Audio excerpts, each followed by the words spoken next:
Hello दोस्तों। Good morning, नमस्कार। आप सभी का एक बार फिर से बहुत बहुत स्वागत है आप सभी के अपने यूट्यूब चैनल परीक्षा की शिक्षा में।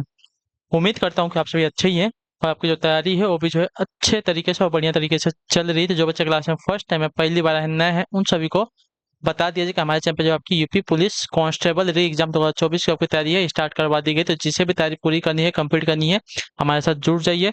जुड़ना कैसे है, तो आप लोग चैनल को सब्सक्राइब करके हमारे साथ जुड़ सकते हैं और उसके बगल में जो बेल आइकन देगा उसको ज्वाइन ऑन कर लीजिए। ठीक है। क्लास का समय देखिए, जीके जीएस की जो क्लास है आपकी सुबह 10 बजे, हिंदी की जो क्लास है आपको शाम को 7 बजे देखने को मिलती है डेली बेसिस पे। ठीक है। क्लासेस का जो शेड्यूल आपको याद करके रखना है, इसी टाइम पर आपको क्लासेस से जुड़ना है। बाकी नीचे डिस्क्रिप्शन में आप सभी को इंस्टाग्राम और टेलीग्राम दोनों का ही आपको लिंक मिलेगा, तो आप लोग वहाँ पे जाकर क्या करेंगे, हमें ज्वाइन कर लेंगे। ठीक है। यहाँ पे क्या है, टेलीग्राम पे आपको डेली बेसिस पे क्लास का अपडेट दिया जाता है, एग्जाम का अपडेट दिया जाता है, और बाकी जो अपडेट होगा आपको यहाँ पे बताया जाता है। तो आप लोग टेलीग्राम चैनल से जुड़ जाएंगे तो वहाँ पर कोई भी अपडेट आपको जो है मिस नहीं होने वाला है। ठीक है। बाकी क्या बोलते हैं, चलें क्लास स्टार्ट करें। स्टार्ट करने से पहले जिसने अभी तक क्लास को देखिए लाइक नहीं किया, तो सभी से रिक्वेस्ट है कि क्लास को लाइक कर देंगे। चैनल को जिसने अभी तक सब्सक्राइब नहीं किया, उनसे भी रिक्वेस्ट है कि चैनल को सब्सक्राइब कर देंगे। ठीक है। और एक एक क्वेश्चन जो आपके एग्जाम के लिए बहुत ही इंपॉर्टेंट होने वाला है, तो आप लोग क्या करेंगे,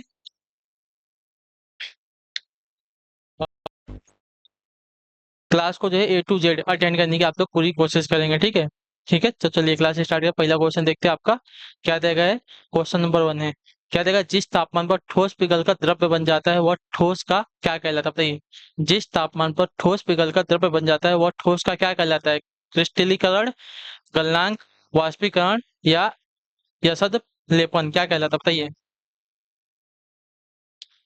तो जिस तापमान पर ठोस पिघलकर द्रव्य बन जाता है वह जो है ठोस पदार्थ का क्या कहलाता है, गलनांक कहलाता है। ठीक है। तो जो आपका बी विकल्प देगा साथियों, आपका सही उत्तर हो जाएगा। ठीक। गलनांक पर ठोस और द्रव्य प्रवस्था समयावस्था में होती है। ठीक है, याद रखिएगा। चलिए, तो जिस तापमान पर ठोस पिघलकर द्रव्य बन जाता है वो आपका क्या कहलाता है,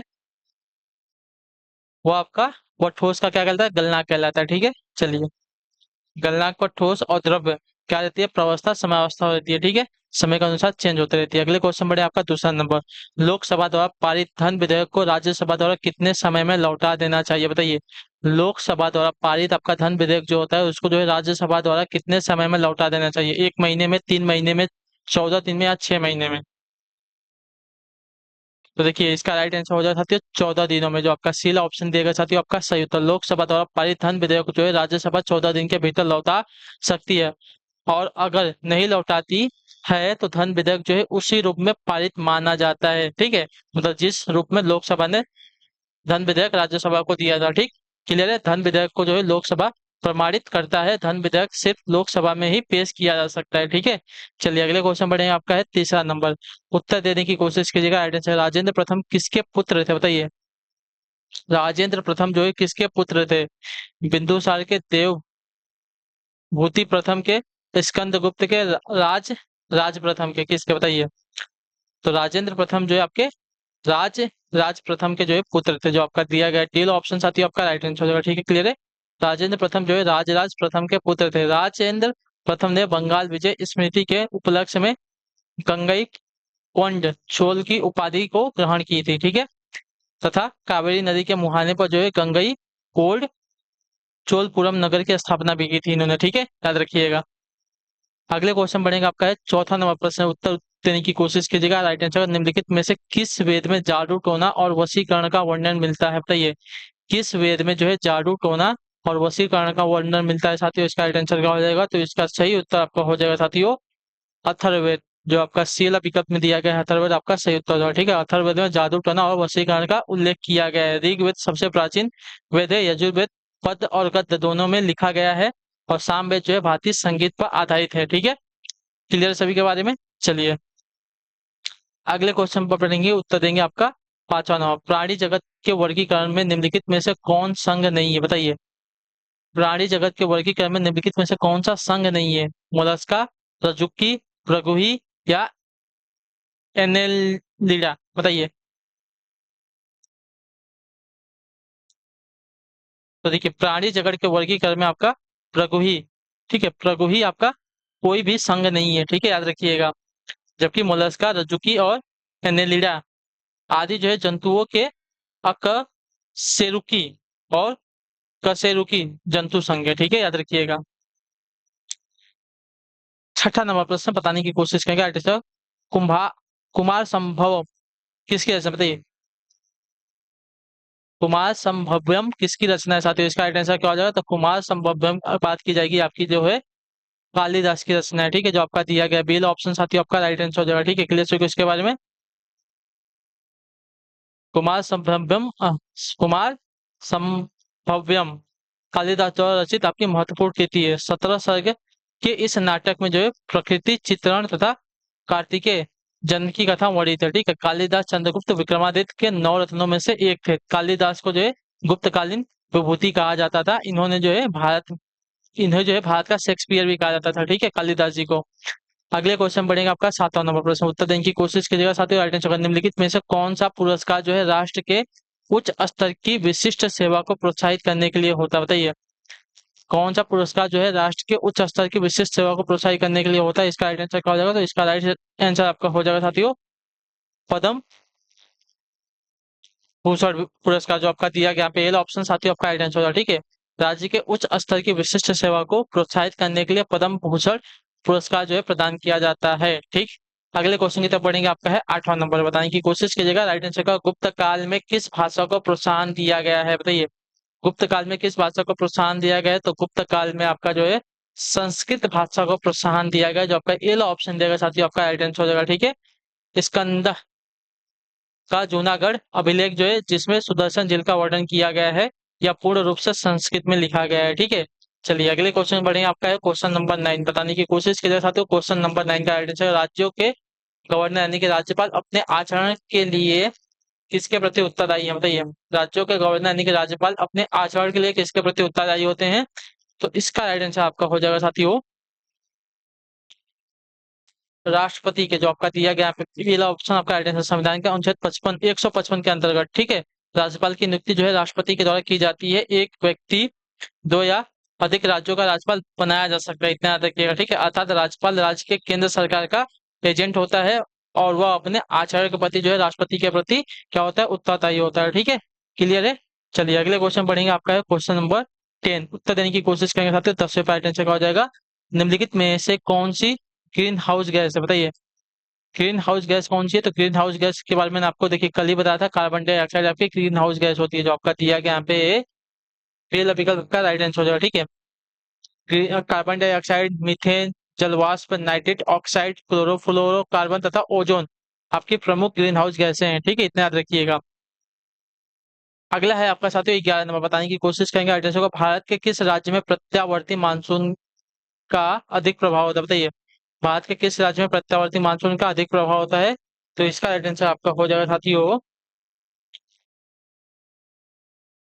तमिलनाडु प्रदेश में, ठीक है। तमिलनाडु राज्य में जो आपका दिया गया यहाँ पे बी विकल्प आपका राइट आंसर हो जाएगा, ठीक है। भारत में जो है 7 जून के आसपास केरल के दक्षिणी पश्चिमी मानसून का आगमन होता है, ठीक है, जो उत्तरी भारत में घनघोर वर्षा करता है, ठीक है। यह सबसे अंत में परिवर्तित होकर तमिलनाडु में प्रवेश करता है, तथा उत्तर पूर्वी मानसून के द्वारा जो है तमिलनाडु में वर्षा होती है, अतः प्रत्यावर्ती मानसून का अधिक प्रभाव जो आपका तमिलनाडु में होता है, ठीक है, इतना याद रखिएगा।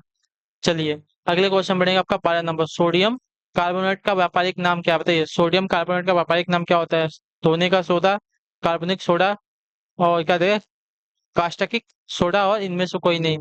देखिए सोडियम कार्बोनेट, जिसे धावन सोडा या सोडा ऐसा भी कहा जाता है, ठीक है, सोडा ऐश भी कहा जाता है। यह जो है जल की अस्थायी कठोरता दूर कर उसे जो है मृदु बनाता है। साबुन, बोरेक्स, कांच, कस्टर्डी सोडा इत्यादि आपकी जो है इसका निर्माण जो है सोडियम बाइकार्बोनेट से किया जाता है, ठीक है। तो ध्यान रहे धोने के सोडे को जो है किसके कहते हैं, एक मिनट रुकिए। हम्म, सोडियम कार्बोनेट का व्यापारिक नाम आपका धोने का सोडा होता है, ठीक है, इतना याद रखिएगा। तो जो आपका जो दिया गया ये वाला ऑप्शन साथियों आपका राइट है। अगले क्वेश्चन में आपका 13 नंबर, अमेरिका की खोज किसने की थी, बताइए।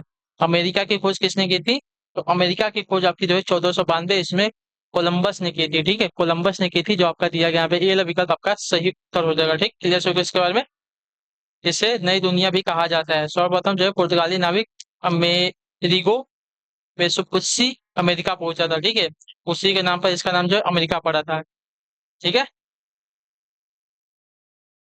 अमेरिगो वेस्पूसी अमेरिका वहां पहुंचा था, उसी के नाम पर जो है इसका नाम अमेरिका रखा गया था। ठीक है, और अमेरिका की खोज किसने की थी? तो कोलंबस ने की थी 1492 ईस्वी में। अगले क्वेश्चन बढ़ेंगे, आपका है 14 नंबर प्रश्न। बताइएगा राइट आंसर क्या हो जाएगा। रक्त परिवहन तंत्र की खोज किसने की थी? बताइए, रक्त परिवहन तंत्र की खोज किसने की थी? तो रक्त परिवहन तंत्र की खोज की अगर बात की जाएगी साथियों, तो इसका राइट आंसर आपका हो जाएगा विलियम हार्वे ने की थी। ठीक है, जो आपका सी ऑप्शन देगा साथियों आपका सही उत्तर हो जाएगा। ठीक है, शरीर में रुधिर का परिसंचरण सदैव एक निश्चित दिशा में होता है और रुधिर जो है परिसंचरण का कार्य हृदय द्वारा संपादित किया जाता है। रक्त परिवहन तंत्र यानी कि परिसंचरण तंत्र की खोज आपका विलियम हार्वे ने आपकी 1628 ईस्वी में की थी। ठीक है, चलिए अगले क्वेश्चन बढ़ेगा 15 नंबर। उत्तर देने की कोशिश कीजिएगा। 1857 ईस्वी में कुंवर सिंह ने किस स्थान पर जो है विद्रोह किया था? बताइए, 1857 ईस्वी में कुंवर सिंह ने किस स्थान पर विद्रोह किया था? तो इसका राइट आंसर आपका हो जाएगा साथियों बिहार में, जो आपका दिया गया पहला विकल्प आपका राइट आंसर। बिहार में जगदीशपुर यानी कि आरा के कुंवर सिंह ने जो है 1857 ईस्वी के विद्रोह का नेतृत्व किया था। विद्रोह के समय जो है कुंवर सिंह को बिहार का सिंह कहा गया था। ठीक है, उस समय पटना में कमिश्नर विलियम टेलर था। ठीक है, चलिए क्वेश्चन की तरफ बढ़ेंगे। आपका 16 नंबर बताएंगे राइट आंसर होगा किस देश की संसद को राष्ट्रीय पंचायत कहा जाता है? किस देश की संसद को जो है राष्ट्रीय पंचायत कहा जाता है? तो इसका राइट आंसर हो जाएगा साथियों नेपाल की संसद को, जो आपका दिया गया यहाँ पे साथियों पहला विकल्प आपका राइट आंसर है। नेपाल की संसद का नाम आपका राष्ट्रीय पंचायत है। ठीक है, राष्ट्रीय पंचायत है। ठीक, जबकि बांग्लादेश की संसद का आपकी जातीय संसद और आपकी मालदीव की संसद का नाम का मजलिस है और फ्रांस की संसद का नाम का नेशनल असेंबली है। ठीक है, क्लियर है सभी को। चलिए अगले क्वेश्चन बढ़ेंगे, उत्तर देंगे आपका है 17 नंबर। तंजौर के बृहदेश्वर मंदिर का निर्माण किसने किया था? बताइए, तंजौर के बृहदेश्वर मंदिर का निर्माण किसने किया था? तो देखिए इसका आंसर आपका हो जाएगा साथियों, एक मिनट, चोलों की राजधानी तंजौर थी और राज चोल ने जो है तंजौर में बृहदेश्वर मंदिर का निर्माण करवाया था। इतने याद रखिएगा। ठीक है, राज चोल ने, ठीक है, बृहदेश्वर मंदिर का निर्माण करवाया था। तो ये बहुत ही इंपॉर्टेंट क्वेश्चन है। बृहदेश्वर मंदिर किसका है? तो शिव भगवान का मंदिर है। ठीक है, इतना याद रखिएगा। ठीक है, अगले क्वेश्चन बढ़ेगा आपका 18 नंबर। कामागाटा मारू क्या था? बताइए, कामागाटा मारू क्या था? तो कामागाटा मारू की अगर बात की जाएगी तो आपका राइट आंसर यहाँ पे हो जाएगा साथियों कनाडा की यात्रा पर निकला जलपोत था। ठीक है, जो आपका दिया गया यहाँ पे सी विकल्प आपका राइट आंसर हो जाएगा। ठीक है, कामागाटा मारू कनाडा की यात्रा पर निकला एक जलपोत था। इससे संबंधित कामागाटा मारू प्रकरण 1914 ईस्वी में घटित हुआ था। इसके अंतर्गत 1914 ईस्वी में भारतीयों ने कनाडा प्रवेश को जो है लेकर कुछ भारतीयों पर प्रतिबंध लगा दिया गया था। ठीक है, तो कामागाटा मारू क्या था? कनाडा की यात्रा पर निकला निकला एक जलपोत था। ठीक है, अगला है आपका 19 नंबर। अम्लीय विलयन का पीएच मान कितना होता है? बताइए, अम्लीय विलयन का पीएच मान कितना होता है? तो अम्लीय विलयन का पीएच मान आपका 7 से क्या होता है? कम होता है। और क्षारीय होता है 7 से अधिक, न्यूट्रल होता है 7 के बराबर। ठीक है, क्लियर है। ठीक है, 7 के बराबर आपका क्या था? उदासीन यानी कि न्यूट्रल होता है। अगले क्वेश्चन बढ़ेंगे 20 नंबर। बताइएगा आइडिया चलेगा समुद्रगुप्त की निम्नलिखित में से कौन सी ऐसी नीति थी जो विशिष्ट रूप से दक्षिणापथ शासकों के लिए थी? बताइए, समुद्रगुप्त की निम्नलिखित में से कौन सी ऐसी नीति थी जो विशिष्ट रूप से जो है दक्षिणापथ शासकों के लिए थी? इसका राइट आंसर क्या हो जाएगा? तो इसका राइट आंसर हो जाएगा साथियों, बताइए, तो इन्हें जो है हार स्वीकार इन्होंने हार स्वीकार की व इन्हें पुनः शासन करने के लिए अनुमति दी गई। ठीक है, जो आपका दिया गया पहला विकल्प आपका राइट आंसर। समुद्रगुप्त की दक्षिणापथ विजय का उल्लेख आपका प्रयाग प्रशस्ति में मिलता है। इस युद्ध में जो है उसने 12 राज्यों को पराजित किया तथा इन राज्यों के प्रति ग्रहण मोक्षानुग्रह की नीति अपनाई गई। अर्थात विजय के बाद उन्हें राज्य वापस कर दिया गया व इन्हें जो है पुनः शासन करने की अनुमति दी गई थी। ठीक है, इतना याद रखिएगा। चलिए अगले क्वेश्चन बढ़ेंगे आपका 21 नंबर। उत्तर देने की कोशिश करेंगे। राइट आंसर प्रतिशत के अनुसार पृथ्वी में वायुमंडल में कौन सा प्रमुख संघटक है? बताइए, प्रतिशत के अनुसार पृथ्वी के वायुमंडल में निम्नलिखित में से कौन सा आपका प्रमुख घटक है? तो आपका राइट आंसर यहाँ पे हो जाएगा साथियों नाइट्रोजन।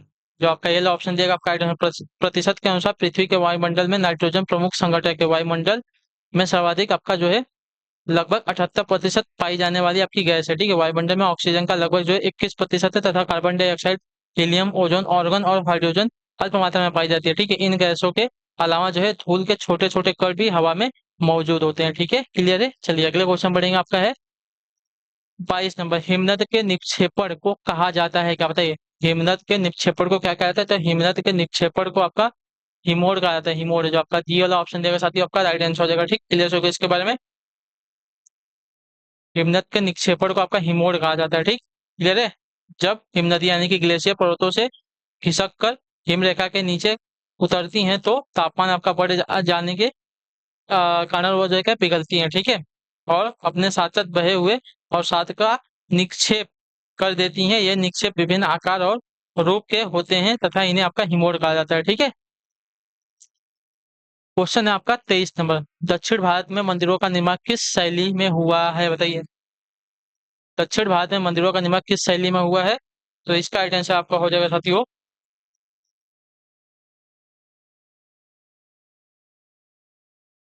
1 मिनट। द्रविड़ शैली में, जो आपका डीएल ऑप्शन देगा साथियों, आपका राइट आंसर। भारत में मंदिर निर्माण की कला का सूत्रपात आपका गुप्त काल में हुआ था। भारत में मंदिर निर्माण 3 शैली प्रसिद्ध थे। उत्तरी भारत में आपकी नागर शैली, दक्षिण भारत में आपकी द्रविड़ शैली, और द्रविड़ और नागर शैली को मिला जुला रूप बेसर शैली जो मध्य भारत में प्रसिद्ध हुई थी। ठीक है, तो दक्षिण भारत में आपकी कौन सी थी, द्रविड़ शैली थी। ठीक है, उत्तर भारत में आपकी नागर शैली थी, और नागर और द्रविड़ से मिली जुली जो शैली थी वो आपकी बेसर शैली थी। अगले क्वेश्चन बढ़ेंगे, आपका है 24 नंबर। रिक्त स्थान संसाधन वे संसाधन होते हैं जिनकी मात्रा ज्ञात होती है। प्राकृतिक, वास्तविक, संभाव्य, अजैव।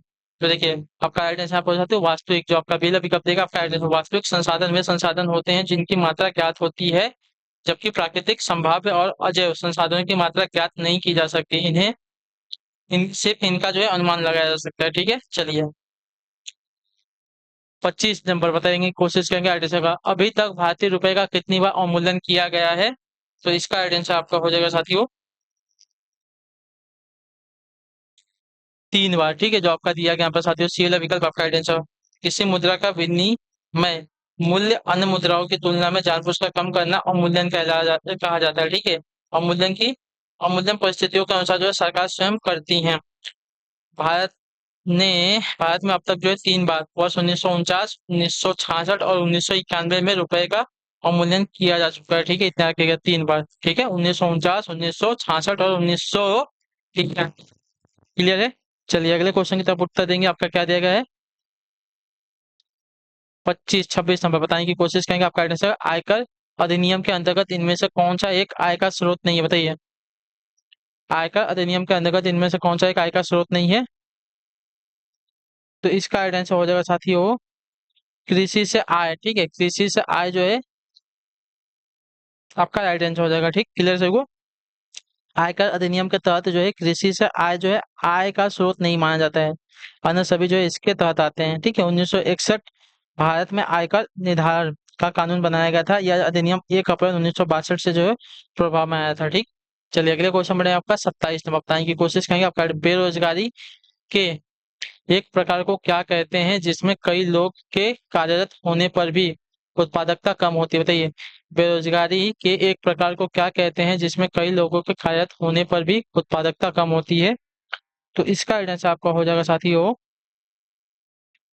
प्रच्छन्न बेरोजगारी कहते हैं। ऐसे जो आपका दिया गया यहाँ पे बी वाला विकल्प आपका राइट आंसर हो जाएगा। ठीक है, प्रच्छन्न बेरोजगारी वह होती है जिसमें कई लोगों के कार्यरत होने पर भी उत्पादकता कम होती है। ठीक है, इस प्रकार की बेरोजगारी जो है मुख्यतः कृषि क्षेत्र में देखने को मिलती है, जहां श्रमिकों की संख्या अधिक होने के बावजूद आपकी उत्पादकता कम दिखाई देती है। ठीक है, चलिए इसको जो है छिपी हुई बेरोजगारी भी कहते हैं, प्रच्छन्न बेरोजगारी को। अगले क्वेश्चन में आपका 28 नंबर बताने की कोशिश करेंगे। 28 का उत्तर प्रदेश में चित्रकला के विकास में ग्राफिक विधा की शुरुआत किसने की है, बताइए। उत्तर प्रदेश में चित्रकला के विकास में ग्राफिक विधा की शुरुआत किसने की है, तो इसका आंसर आपका हो जाएगा साथियों ललित मोहन सेन ने। ठीक है, जो आपका दिया गया यहाँ पे बी वाला विकल्प आपका आंसर है। उत्तर प्रदेश में चित्रकला के विकास में ग्राफिक विधा की शुरुआत आपकी ललित मोहन सेन ने की थी। ठीक है, उन्होंने जो है पेस्टल व ऑयल पेस्टल से निर्मित आकृतियों के चित्र पर जो है जोड़ दिया, जो नैसर्गिक सौंदर्य पर आधारित थी। ठीक है, चलिए अगले क्वेश्चन बढ़ेंगे, उत्तर देंगे आपका 29 नंबर बताइएगा आंसर किसके तत्वाधान में दिल्ली के मुख्यमंत्री शपथ ग्रहण करते हैं? बताइए, किसके तत्वाधान में दिल्ली के मुख्यमंत्री आपका शपथ ग्रहण ग्रहण करते हैं? तो इसका राइट आंसर हो जाएगा साथियों उपराज्यपाल के। ठीक है, दिल्ली के उपराज्यपाल के, जो आपका दिया गया यहाँ पे ये वाला विकल्प आपका राइट आंसर हो जाएगा। ठीक है, दिल्ली के उपराज्यपाल के तत्वाधान में दिल्ली के मुख्यमंत्री शपथ ग्रहण करते हैं। ठीक है, उपराज्यपाल जो है दिल्ली के प्रशासक होते हैं, जिनका राष्ट्रपति द्वारा जिनको जो है राष्ट्रपति द्वारा नियुक्त किया जाता है। ठीक है, राज्यपाल को, उपराज्यपाल को। ठीक है,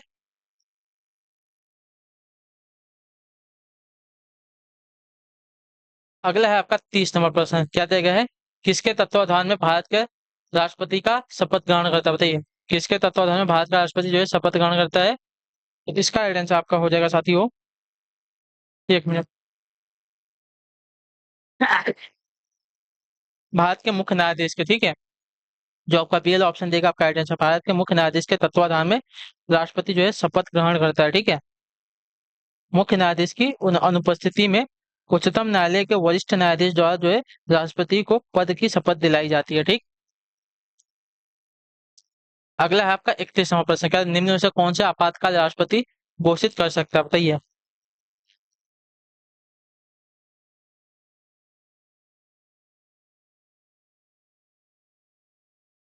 तो देखिए, राष्ट्रीय आपातकाल, राज्य आपातकाल और आपकी वित्तीय आपातकाल, जो आपका तीनों ही आपातकाल जो है राष्ट्रपति घोषित कर सकता है। तो जो आपका दिया गया यहाँ पे कौन सा वाला बीएल ऑप्शन आपका राइट आंसर, पी क्यू और आर सभी के सभी आपका राइट आंसर।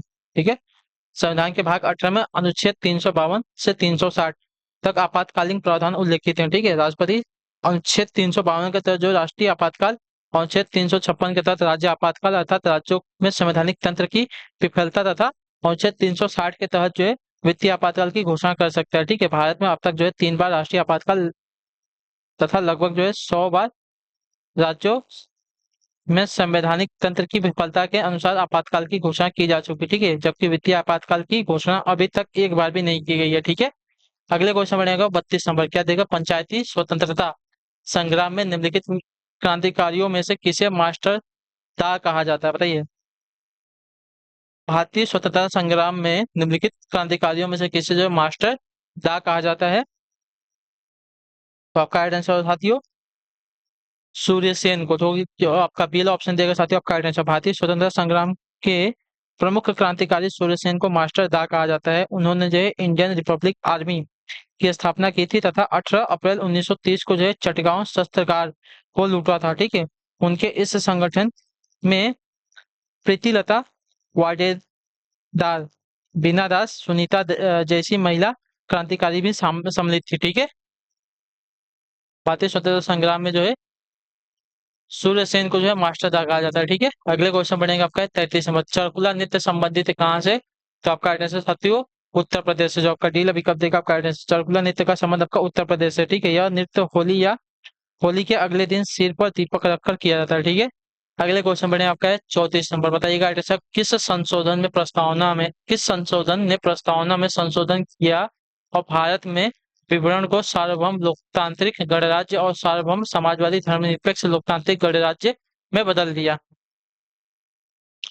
तो इसके बारे में मैंने आपको कल ही बताया था, 42वें संविधान संशोधन, जो आपका दिया गया यहाँ पे सी विकल्प साथी आपका आंसर होगा। ठीक है, 42वें संविधान संशोधन 1976 में प्रस्तावना में संशोधन किया गया और भारत के विवरण को जो है सार्वभौमिक लोकतांत्रिक गणराज्य और सार्वभौम समाजवादी धर्मनिरपेक्ष लोकतांत्रिक गणराज्य में बदल दिया। अर्थात 42वें संविधान संशोधन द्वारा प्रस्तावना में समाजवादी धर्मनिरपेक्ष और अखंडता जैसे शब्द जो है जोड़े गए थे। 42वें संविधान संशोधन को जो है लघु संविधान के रूप में भी जो है जाना जाता है। ठीक है, चलिए अगला क्वेश्चन आपका 35वां बताने की कोशिश करेंगे। आपका उत्तर प्रदेश का सर्वाधिक क्षेत्रफल वाला जिला कौन सा? बताइए, उत्तर प्रदेश का सर्वाधिक क्षेत्रफल वाला जिला कौन सा? तो उत्तर प्रदेश का सर्वाधिक क्षेत्रफल वाला जिला आपका जो है लखीमपुर खीरी है। ठीक है, जो आपका दिया गया यहाँ पे पहला विकल्प आपका आइडेंस हो जाएगा। ठीक है, क्लियर है?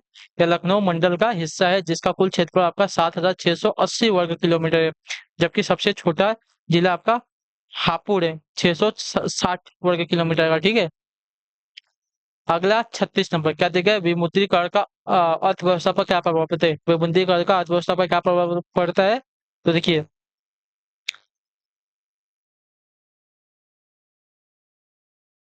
ये जो है इससे दीर्घकालिक क्या होता है? एक मिनट,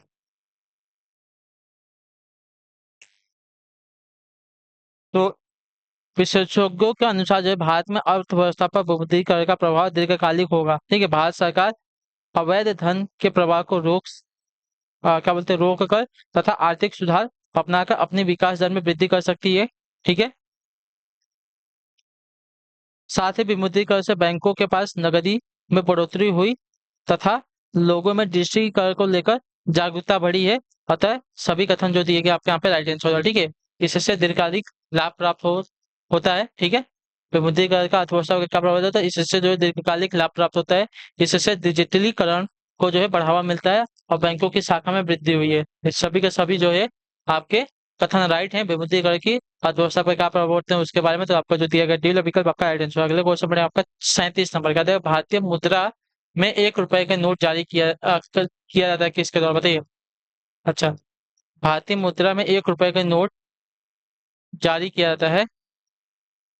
तो भारतीय मुद्रा में 1 रुपए का नोट जारी 1 रुपए का नोट जो है भारत सरकार के वित्त मंत्री के वित्त सचिव के हस्ताक्षर पर जो है जारी किया जाता है। ठीक है, भारत सरकार के वित्त मंत्रालय के वित्त सचिव के हस्ताक्षर पर जो है जारी किया जाता है। ठीक है, जो आपका पहला विकल्प देगा आपका भारतीय मुद्रा में 1 रुपए का नोट जो है भारत सरकार के वित्त मंत्रालय के वित्त सचिव के हस्ताक्षर पर जो है जारी किए जाते हैं। ठीक है, 1 रुपए से ऊपर के सभी मुद्राएं भारतीय रिजर्व बैंक द्वारा जो है निर्गमित किए जाते हैं। ठीक है, इतना याद रखिएगा।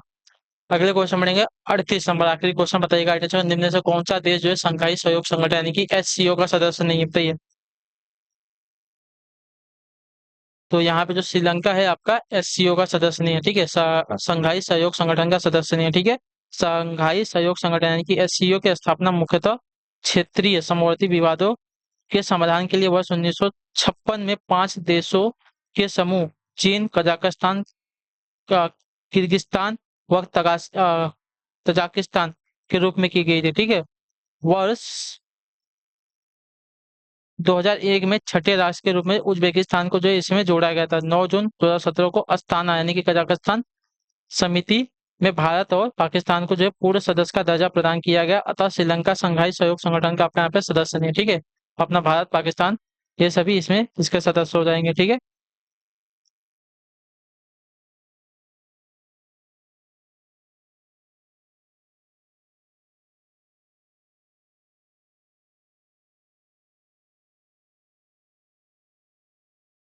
चलिए तो इसी के साथ आपकी जो क्लास है आज की यहीं पे कंप्लीट होती है। आई होप कि आप जो क्लासेस आती है अच्छी लगी। अच्छी क्लास को लाइक कर दे, चैनल पर पहले तो चैनल को सब्सक्राइब और हमें जो है कमेंट में क्लास के बारे में जो होती है आपको क्लास कैसी लगी। बाकी अगर आपका कोई डाउट है, कोई क्वेश्चन है, कोई क्वेरी है तो आप हमें क्या करेंगे नीचे कमेंट में करके जरूर पूछेंगे, आपको उसका आंसर बताया जाएगा। बाकी आपको क्लास कैसी लगी जरूर बताइएगा। अच्छी लगे तो क्लास को लाइक कर दे, चैनल पर चैनल को सब्सक्राइब कर दे और हमें जो है कमेंट में रिप्लाई जरूर देकर जाइएगा। बाकी हम आपसे मिलते हैं आपकी अगली क्लास है, तब तक के लिए टाटा बाय बाय, जय हिंद जय भारत। आपसे क्लास से जुड़ने के लिए बहुत बहुत ही धन्यवाद साथियों।